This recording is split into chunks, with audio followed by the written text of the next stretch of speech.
News 42 Kannada.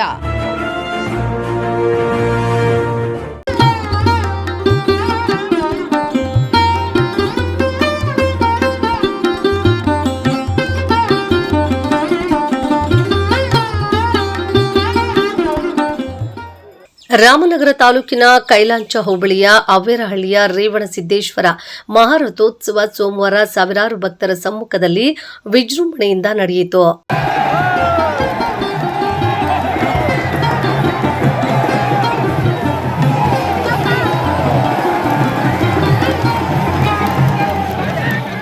ಜಿಲ್ಲೆ ಸೇರಿದಂತೆ ವಿವಿಧ ಭಾಗಗಳಿಂದ ಹೆಚ್ಚಿನ ಸಂಖ್ಯೆಯಲ್ಲಿ ಬಂದಿದ್ದ ಭಕ್ತರು ರೇವಣಸಿದ್ದೇಶ್ವರರ ರಥವನ್ನು ಎಳೆದು ಪುನೀತರಾದರು.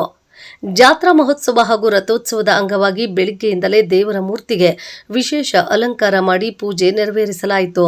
ಜೊತೆಗೆ ಭೀಮೇಶ್ವರ ದೇವಾಲಯ ಮತ್ತು ರೇಣುಕಾಂಬ ಅಮ್ಮನವರ ದೇವಾಲಯದಲ್ಲಿಯೂ ವಿಶೇಷ ಪೂಜೆ, ವಿಶೇಷ ಅಲಂಕಾರ ಹಾಗೂ ರುದ್ರಾಭಿಷೇಕ ನಡೆದವು. ಧಾರ್ಮಿಕ ವಿಧಿವಿಧಾನಗಳು ನೆರವೇರಿದ ಬಳಿಕ ಬೆಳಗ್ಗೆ 6 ಗಂಟೆಗೆ ದೇಗುಲದ ಆವರಣದಲ್ಲಿರುವ ಬಸವೇಶ್ವರ ಸ್ವಾಮಿ ಅಗ್ನಿಕುಂಡ ಭಕ್ತಿಯಿಂದ ಹಾಯ್ದರು. ಮಧ್ಯಾಹ್ನ 12 ಗಂಟೆಗೆ ರೇವಣಸಿದ್ದೇಶ್ವರರ ಉತ್ಸವ ಮೂರ್ತಿಯನ್ನ ಮಂಗಳವಾದ್ಯದೊಂದಿಗೆ ಮೆರವಣಿಗೆಯಲ್ಲಿ ತಂದು ವಿಶೇಷವಾಗಿ ಅಲಂಕಾರಗೊಂಡಿದ್ದ ರಥದಲ್ಲಿ ಪ್ರತಿಷ್ಠಾಪಿಸಲಾಯಿತು.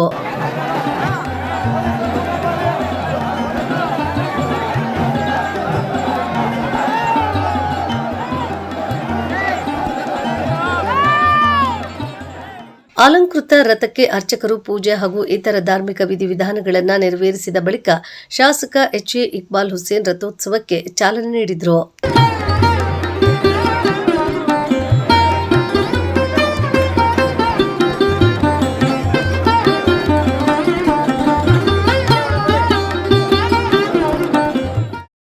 ಇಲ್ಲಿ ನಾವೆಲ್ಲರೂ ಕೂಡ ನಾನು ಮತ್ತು ನಮ್ಮ ನಾಯಕರಾದಂಥ ರಾಜಣ್ಣ ಅವರು, DC ರವರು, ಅನೇಕ ನಮ್ಮ ನಾಗೇಶ್ವರ ಎಲ್ಲ ಮುಖಂಡರುಗಳು ಎಲ್ಲರೂ ಕೂಡ ಇವತ್ತು ನಮ್ಮ ಚೇರ್ಮನ್ ಆದಿಯಾಗಿ ನಮ್ಮ ಗುನ್ನೂರು ಗಿರೀಶು, ಬೆಟ್ಟಗೌಡ, ಸಾಕಷ್ಟು ಜನ ಮುಖಂಡರುಗಳೆಲ್ಲರೂ ಸೇರಿ ಇವತ್ತೆಲ್ಲರೂ ಕೂಡ ರಥಕ್ಕೆ ಚಾಲನೆಯನ್ನು ಕೊಟ್ಟಿದ್ದೀವಿ.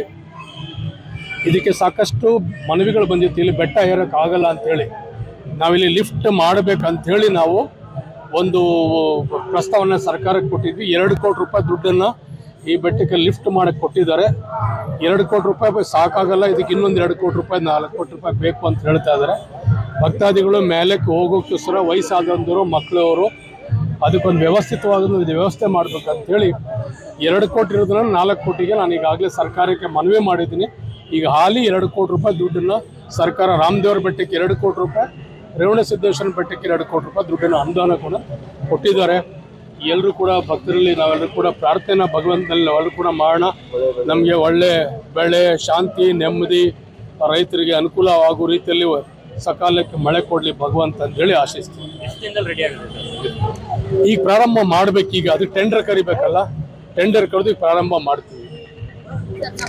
ಭಕ್ತರು ಜೈ ರೇವಣಸಿದ್ದೇಶ್ವರ, ಜೈ ಜೈ ರೇವಣಸಿದ್ದೇಶ್ವರ ಎಂದು ದೇವರಿಗೆ ಜೈಕಾರ ಹಾಕುತ್ತಾ ರಥವನ್ನ ಭಕ್ತಿಯಿಂದ ಎಳೆದು ಪುನೀತರಾದರು. ವಿವಿಧ ಭಾಗಗಳಿಂದ ಬಂದಿದ್ದ ಭಕ್ತರು ರಥಕ್ಕೆ ಬಾಳೆಹಣ್ಣು, ಹೂ ಎಸೆದು ತಮ್ಮ ಭಕ್ತಿ ಸಮರ್ಪಿಸಿದರು. ವೀರಗಾಸೆ, ಡೋಲು, ಹಗಲುವೇಷ, ನಂದಿ, ಧ್ವಜ ತಂಡಗಳು ಸೇರಿದಂತೆ ವಿವಿಧ ಜನಪದ ಕಲಾಮೇಳಗಳು ರಥೋತ್ಸವಕ್ಕೆ ಮೆರುಗು ತಂದವು. ರಥೋತ್ಸವ ಸಂದರ್ಭದಲ್ಲಿ ಯಾವುದೇ ಅಹಿತಕರ ಘಟನೆ ಸಂಭವಿಸದಂತೆ ಮುನ್ನೆಚ್ಚರಿಕೆ ಕ್ರಮವಾಗಿ ಸ್ಥಳದಲ್ಲಿ ರಾಮನಗರ ಗ್ರಾಮಾಂತರ ವೃತ್ತ ನಿರೀಕ್ಷಕ ರಮೇಶ್ ನೇತೃತ್ವದಲ್ಲಿ ಬಿಗಿ ಪೊಲೀಸ್ ಬಂದೋಬಸ್ತ್ ಮಾಡಲಾಗಿತ್ತು. ತುರ್ತು ಸಂದರ್ಭಕ್ಕಾಗಿ ಆಂಬ್ಯುಲೆನ್ಸ್, ಅಗ್ನಿಶಾಮಕ ದಳದ ವಾಹನವನ್ನ ಸನ್ನದ್ಧ ಸ್ಥಿತಿಯಲ್ಲಿಟ್ಟರು. ವೈದ್ಯಕೀಯ ತಂಡವನ್ನ ಸಹ ನಿಯೋಜನೆ ಮಾಡಲಾಗಿತ್ತು. ರೇವಣಸಿದ್ದೇಶ್ವರ ಸ್ವಾಮಿಗಳ ಜಾತ್ರೆಯನ್ನು ನಾವು ಅದ್ದೂರಿಯಾಗಿ ನೆರವೇರಿಸ್ತಾ ಬಂದಿದ್ದೀವಿ. ನಾವು ಚಿಕ್ಕ ಹುಡುಗರು ಇರಬೇಕಾದ್ರೆ ಜಾತ್ರೆಗೆ ಬರ್ತಾ ಇದ್ವಿ. ಇವತ್ತು ನನ್ನ ಅಧ್ಯಕ್ಷತೆಯಲ್ಲಿ ಇದು ಜಾತ್ರೆ ನಡೀತಾ ಇದೆ, ಅಂದರೆ ನನ್ನ ಗ್ರಾಮ ಪಂಚಾಯತಿ ಅಧ್ಯಕ್ಷತೆಯಲ್ಲಿ ಜಾತ್ರೆ ನಡೀತಾ ಇದೆ. ತುಂಬ ಖುಷಿ ಆಗ್ತಾ ಇದೆ. ಅದೇ ರೀತಿ ನಮ್ಮ ಇಕ್ಬಾಲ್ ಸಾಹೇಬರು ಬಂದು ಹೋದರು, ಹೇಳಿದ್ರು 2 ಕೋಟಿ ಶಾಂಕ್ಷನ್ ಆಗಿದೆ, 4 ಕೋಟಿ ಮಾಡಿಸ್ತಾ ಇದ್ದೀನಿ ಅಂತ. ಅದೇ ರೀತಿ ನಾವು ಹೆಚ್ಚೆಚ್ಚು ಏನು ದೇವಸ್ಥಾನದ ಸನ್ನಿಧಿಗೆ ಏನೇನು ಮಾಡ್ಬೋದು, ಇದರಿಂದ ಸರ್ಕಾರದ ಕಡೆಯಿಂದ ತಂದು ನಾವು ಹೆಚ್ಚು ಒತ್ತು ಕೊಟ್ಟು ಈ ಕ್ಷೇತ್ರನ ಅಭಿವೃದ್ಧಿ ಮಾಡೋದ್ರಲ್ಲಿ ನಾವು ಎರಡನೇ ಮಾತಿಲ್ಲ. ನಾವು ಪ್ರಯತ್ನ ಪಡ್ತಾನೆ ಇರ್ತೀವಿ. ನಾವು ಬಂದಿರೋದೇ ಜನಗಳ ಸೇವೆಗೋಸ್ಕರ. ನಾವು ಜನ ಸೇವೆಗಳನ್ನ ನಿರಂತರವಾಗಿ ಮಾಡ್ತಾ ಇರ್ತೀವಿ. ಎಲ್ಲ ಭಕ್ತಾದಿಗಳು ತುಂಬ ಅದ್ದೂರಿಯಾಗಿ ಜನಸಂಖ್ಯೆ ಸೇರಿದೆ ಇಲ್ಲಿ. ಎಲ್ಲ ಭಕ್ತರಿಗೂ ಒಳ್ಳೇದಾಗಲಿ ಅಂತ ಈ ಮೂಲಕ ನಾನು ರೇವಣಸಿದ್ದೇಶ್ವರ ಸ್ವಾಮಿಗೆ ಪ್ರಾರ್ಥನೆ ಮಾಡ್ತಾ ಇದ್ದೀನಿ. ಅದೇ ಸರ್, ತುಂಬ ಹೆಮ್ಮೆ ಆಗ್ತಾ ಇರೋದು ಅದೇ ವಿಷಯ. ನನಗೆ ಚಿಕ್ಕ ಹುಡುಗರಲ್ಲಿ ಜಾತ್ರೆಗೆ ಬರೋದೇ ಒಂದು ದೊಡ್ಡ ವಿಷಯ. ಅದು ಇವಾಗ ನಾವು ಎಲ್ಲಿ ಬೇಕಂದ್ರೆ ಅಲ್ಲಿ ಓಡಾಡಿಕೊಂಡು ನಾವು ನಡೆಸ್ತಾ ಇದ್ದೀವಿ ಜಾತ್ರೆನ ಅಂದಾಗ ನಮಗೆ ತುಂಬ ಖುಷಿ ಆಗ್ತಾ ಇದೆ. ಬಟ್ ಈ ದೇವ್ರ ಕೃಪೆ ನಮ್ಮ ಮೇಲೆ ಇದೆ ಅಂತ ನಾವು ಅಂದ್ಕೊಂಡಿದ್ದೀವಿ. ಆ್ಯಕ್ಚುಲಿ ಆ ಕೃಪೆ ಇರೋದ್ರಿಂದ ನಾವು ಈ ಮಟ್ಟಿಗೆ ಬಂದಿದ್ದೀವಿ ಸರ್. ಬಂದಿದ್ರು ಸರ್, ಇನ್ನ ಎಷ್ಟು ಜನ ಬರ್ತಾರೆ? ಈಗಾಗಲೇ ರಾತ್ರಿಯಿಂದ ನಿನ್ನೆಯಿಂದ ತುಂಬ ಜನ ಬಂದಿದ್ದಾರೆ. ನಿನ್ನೆ ಒಂದು 10,000 15,000 ಜನವರೆಗೂ ಬಂದಿದೆ. ಇವಾಗ ಒಂದು 20,000 ಜನ ಸೇರಿದೆ. ಇನ್ನೂ 3 ದಿನ ಇದೇ ಥರ ಕಂಟಿನ್ಯೂಸ್ ಆಗಿ ಜಾತ್ರೆ ನಡೀತಾ ಇರ್ತದೆ. ಡೈಲಿ 15,000 ರಿಂದ 20,000 ಜನ ಸೇರ್ತಾರೆ ಅಂತ ನಮಗೆ ಭರವಸೆ ಇದೆ ಸರ್. ನ್ಯೂಸ್ 42 ಕನ್ನಡ.